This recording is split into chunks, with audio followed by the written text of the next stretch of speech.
These earthquakes have just rocked this community, and they've done a lot of damage. This is just one small example inside the East Ridge Market. We're here at Ridgecrest after the first quake, and then at 8:19 last night, the shaking started again and grew increasingly violent.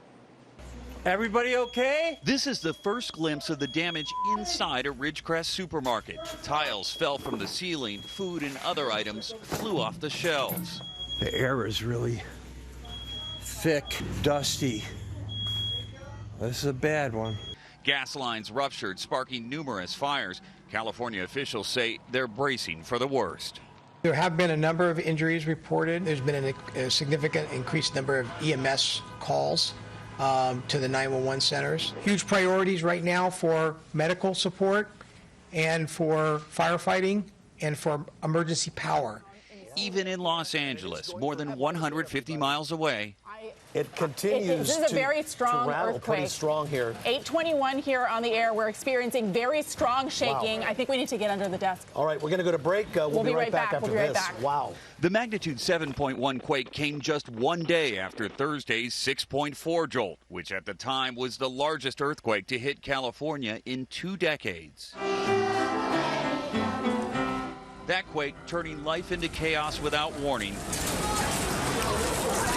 turned out to be a foreshock. But this is what's left behind. The region was just starting to clean up, like the volunteers at the Ridgecrest Library, picking up thousands of books that fell from the stacks.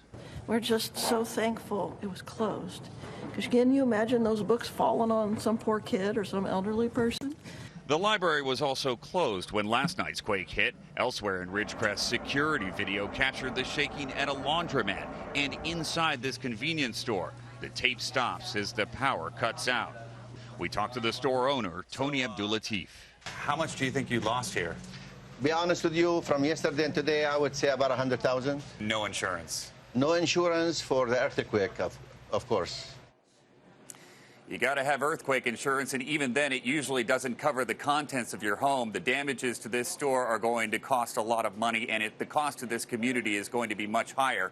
The good news is there are no reports of injuries or deaths, but the aftershocks continue.